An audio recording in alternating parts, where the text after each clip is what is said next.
تو مال غنیمت جو ملتا ہے اس میں بطور انعام سریہ والوں کو کچھ دینا چاہیے۔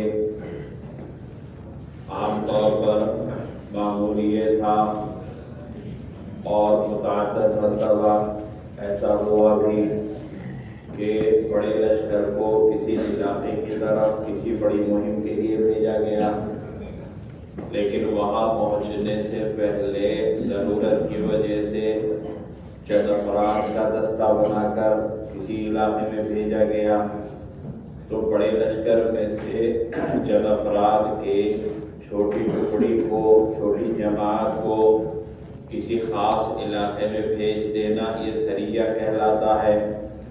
اور یہ سریے کے لوگ جس مہم پر بھیجے جاتے تھے وہاں سے فارغ ہونے کے بعد پھر اصل لشکر سے جا کر مل جاتے تھے، اور ان کو جو مال غنیمت ملتا تھا سریہ والوں جہاں پر ان کو بھیجا گیا اس میں سے تہائی یا چوتھائی غنیمت کے طور پر، انعام کے طور پر ان کو دیا جاتا تھا، اور باقی جتنا مال ہوتا تھا وہ سب جمع کیا جاتا تھا اور پورے لشکر پر تقسیم ہوتا تھا۔ لشکر کو جس مقصد کے لیے بھیجا گیا، جب وہاں جنگ ہوتی ہے کامیابی ملتی تو وہاں سے بھی مال غنیمت ملتا تھا۔ تو یہ سریہ والے جو مال لے کر آتے تھے غنیمت کے طور پر، تو کچھ مال تہائی یا چوتھائی ان کو بطور انعام دیا جاتا تھا، اور بقیہ مال جو ہے وہ غنیمت کے طور پر جمع ہو کر سب پر تقسیم ہوتا تھا۔ تو گویا اس باب کے تحت دو جز ہیں۔ ایک جز تو یہ ہے کہ سریے میں شامل لوگوں کو بطور انعام کچھ دینا، اور دوسرا یہ کہ جو وہ مال لے کر آئے ان کو انعام دینے کے بعد اس میں جو باقی مال ہے اس کو غنیمت میں جمع کرنا۔ اس کو اگلے صفحے کے اوپر باب آئے گا، صفحہ 378 کے اوپر، بابن فی السریۃ ترد علی اہل العسکر، وہاں پر اس کو بیان کریں۔ تو یہاں پر تو صرف اس کو بیان کرنا ہے کہ جو امیر ہوتا ہے اس کو چاہیے کہ لشکر میں سے جس ٹکڑی کو اس نے کسی خاص مقصد کے لیے بھیجا اور وہ غنیمت کے طور پر مال لائے تو اس مال میں سے ان کو کچھ دینا چاہیے۔ حدثنا عبد الوهاب بن مجدد حدثنا ابن مسلم وحدثنا موسى بن عبد الرحمن الانطاكي قال حدثنا مبشر وحدثنا محمد بن عوف الطائي ان الحكم بن نافع حدثهم المعنى كله عن شعيب بن ابي حمزه عن نافع عن ابن عمر قال بعثنا رسول الله صلى الله عليه وسلم في جيش قبل نجد۔ حضرت عبداللہ ابن عمر رضی اللہ عنہ سے روایت ہے، فرماتے ہیں کہ حضور اکرم صلی اللہ علیہ وسلم نے ہمیں نجد کی جانب ایک لشکر میں بھیجا، وَانْبَعَثَ سَرِيَّةً مِنَ الْجَيْشِ، اور لشکر میں سے ایک سریہ بھیجا، فَكَانَ سُقْمَانِ الْجَيْشَ 12 بَعِيرًا، اور لشکر والوں کے حصے میں 12 اونٹ آئے، وَنَفَّلَ أَهْلَ السَّرِيَّةِ بَعِيرًا، اور سریہ والوں کو ایک اونٹ بطور انعام دیا گیا، فَكَانَتْ سُقْمَانُهُمْ 13 بس ان کے حصے 13 اونٹ ہو گئے۔ فتح مکہ سے پہلے 8 ہجری میں نبی کریم صلی اللہ علیہ وسلم نے اس بڑے لشکر میں سے جو فتح مکہ کے لیے جا رہا تھا ایک سریہ قبیلہ بنو غطفان کی طرف بھیجا، اور یہ بنو غطفان جس علاقے میں تھے وہ نجد ہی کے علاقوں میں سے مانا جاتا تھا۔ تو 8 ہجری میں فتح مکہ سے پہلے حضور صلی اللہ علیہ وسلم نے ایک بڑا لشکر بھیجا نجد کی طرف، اور ان کے نجد پہنچنے سے پہلے اس میں سے ایک چھوٹی ٹکڑی حضرت ابو قتادہ رضی اللہ تعالی عنہ کی قیادت میں، اسی وجہ سے اس کو سریہ ابو قتادہ کہا جاتا ہے۔